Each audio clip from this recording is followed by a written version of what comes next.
ഫാത്തിമയ്ക്ക് ഉമ്മയും ഉപ്പയും അനിയനുമാണ് ഉള്ളത്. ഇവർക്ക് സ്വന്തമായൊരു വീടില്ലായിരുന്നു.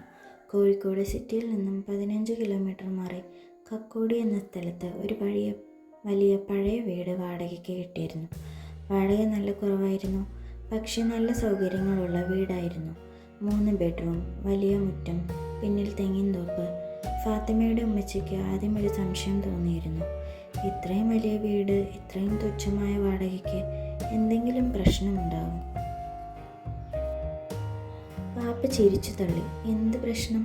ഒന്നും മിണ്ടാതിരുന്നേ. അങ്ങനെ അവർ വീട്ടിലേക്ക് മാറുന്ന ദിവസമായി.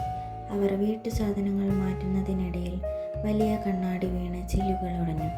ഇത് കണ്ടപ്പോൾ വീട്ടിലെ കാരണവർക്ക് ഒരു കല്ലുകടിയായി. അതൊരു നെഗറ്റീവായി എല്ലാവരും കണ്ടു.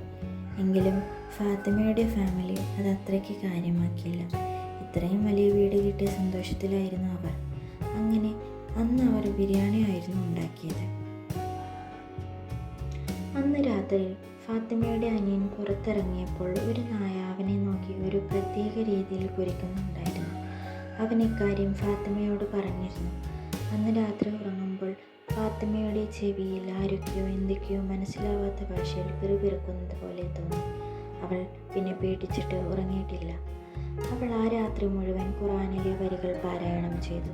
പിറ്റേന്ന് അതവൾ അവളുടെ ഉമ്മയോട് പറഞ്ഞു. ഉമ്മയ്ക്കും എന്തോ ഒരു പന്തികേട് തോന്നി.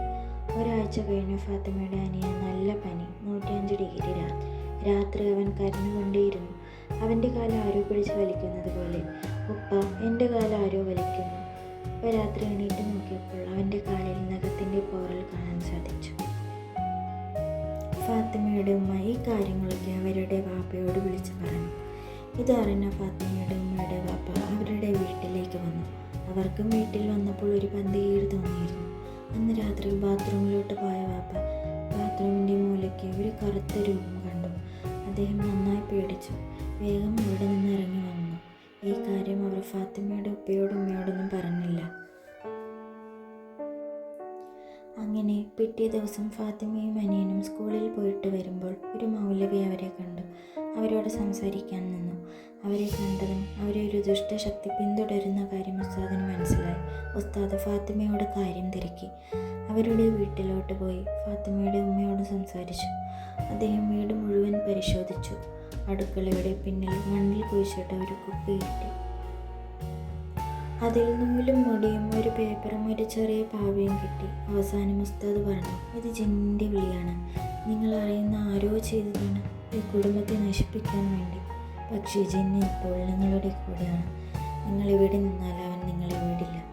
ഈ വാർത്ത അറിഞ്ഞ ഫാത്തിമയുടെ കുടുംബം ഞെട്ടിപ്പോയി. അവരെ ഒരു ജിന്ന് പിന്തുടരുന്നുണ്ടെന്ന കാര്യം അവർക്ക് വിശ്വസിക്കാനായില്ല. ഇനി ഇവിടെ നിൽക്കുന്നത് അവരുടെ ജീവന് തന്നെ ആപത്താണെന്ന് അവർ മനസ്സിലാക്കി. അവർ ഉടൻ തന്നെ ആ വീട് വിട്ടു പോകുവാൻ തീരുമാനിച്ചു. ഇത് എൻ്റെ കൂട്ടുകാരിയുടെ ജീവിതത്തിൽ നടന്ന ഒരു സംഭവമാണ്. നിങ്ങൾക്കും ഇങ്ങനത്തെ അനുഭവങ്ങളുണ്ടെങ്കിൽ പങ്കുവയ്ക്കൂ.